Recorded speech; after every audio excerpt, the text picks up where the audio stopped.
За сайн байна уу. За надад нэг хэд асуулт байна. Хүний эрх ба захим технологи гэдэг бүлэг байна. Эндээс харвал төрийн үйлчлэгээ өөрөө захим салбарын маш том тоглогч.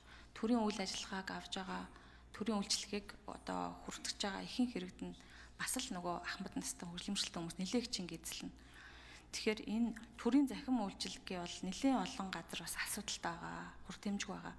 Энэ талаар одоо ямар зохицуулалт шийдэл байгаа вэ? Энэ дээр энэ дүгнэлтэн дээр харахаар захим дээрлэхэлтийн асуудал руу илүү анхаарад яг төрийн үйлчлэгээ өөрөө захимаар хүргэхтэй холбоотой дүгнэлт их бага харагдаж байна л та. Тэгэхээр энэ дээр бас ямар зохицуултыг оруулах вэ гэж одоо санал асуумаар байна. За дараа нь Тайлангийн 6 дугаар хуудсан дээр Хүний эрхийн үндэсний комиссийн стратеги болон гомдолд үндэслэн одоо энэ сэдвийг сонгодог юм байна гэж тайлбарласан байна.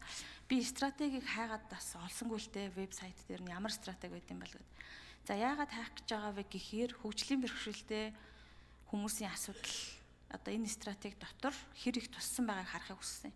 Тэгвэл бас саналаа хэлэх боломжтой байгаад байдаг. Гэтэл ингээд олохгүй байгаа учраас надад тэн дээр хариу өгнө. За дараа нь гомдолд үндэслэн гэж байгаа. Гомдлоо илэрхийлж чадахгүй байгаа хүмүүсийн гомдол тэгээд яах вэ те? Эн чинь өөрөө хүртээмжтэй биш байна шүү дээ. Тэгэхээр гомдолд үндэслэн гэвэл цөөхөн одоо хүн гомдлоо өгсөн байхад энэ бол цөөхөн хүн өгсөн юм чинь энэ асуудлыг анхаарахгүйгээд орхино гэсэн үг үү?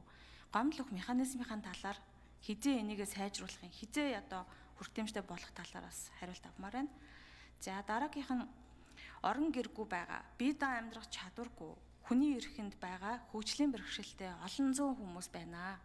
Хүний эрхийн комисс гэдэг байгууллагын тухай бараг мэдэгчгүй. Гэхдээ тэр хүмүүс бол Монгол улсын иргэн. Тэгэхээр тэр хүмүүсийн эрхийг одоо хэн хариуцах вэ? Яах ёстой вэ гэдэг дээр нэг юм мэдээлэл авмаар байна. За дараа нь Монгол улсын хүний эрхийн үндэсний комисс болон нүүбийн хүний эрхийн зөвлөмжүүдэд удаа тусгагдаж ирсэн тодорхой асуудлууд байдаг. Тэрэн дээр нэг зүйлийг нэлээх ярьдаг.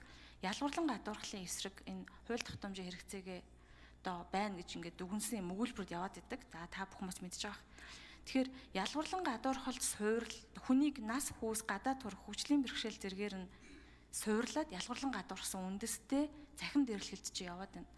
Тэгэхээр цаашдаа энэ асуудал дээр бид даасан хууль тогтоомж юу хэрэгтэй юу? Энэ дээр би хүний эрхийн комиссийн бас байр суурийг сонсохыг хүсэж байна. За хариулт өгье. Ажлын хэсгийн 10 дугаар микрофон. За захим хуваагдaltaй холбоотой асуултанд хариулт өгье. Сарамжлын гишүүний. Тэгэхээр хүний эрхийн үндэсний комиссийн одоо илтгэлд төрийн захимжилтын сайн жишээгээр орсон одоо ийм санаачлага бол ийм Монголиа систем. Өнөөдөр ийм Монголиа системд Улаанбаатар хотс өрөм газрын иргэдийн 57.3%, хөдөө орон нутгийн иргэдийн 55% нь холбогдсон байгаа. Үйлчлэгийг авж байгаа. Тэгэхээр үлдсэн 40% нь бол захим хуваагдалд одоо энэ үйлчлэгийг даруй авах боломжгүй захим хуваагдалд өртсөн иргэд дийлэнх нь байх магадaltaй. Тэгэхээр энэ хүмүүс төрийн үйлчлэгийг авах энэ бодлого нэгдүгээрт нь одоо арга хэмжээг бий болгох шаардлагатай гэдэг зүйлийг бол төрийн захимжилтын суур нөхцлүүдийг үнэлсэн хэсэг дээр бол бид онцгойлон анхааруулсан байгаа.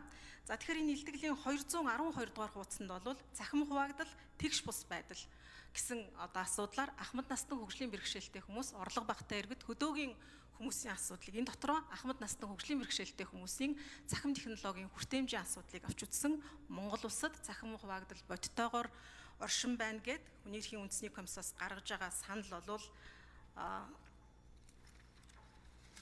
хүний эрхийн үндэсний комиссаас гаргаж байгаа санал би уншиж сонсгоё.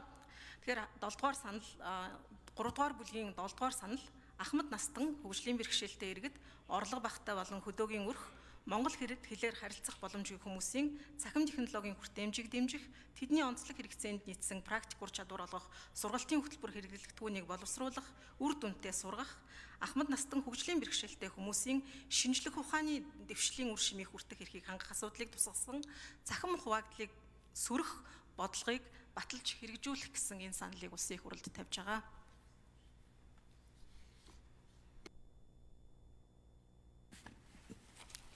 За Дашцэрэнгийн их төвшин гишүүн асуулт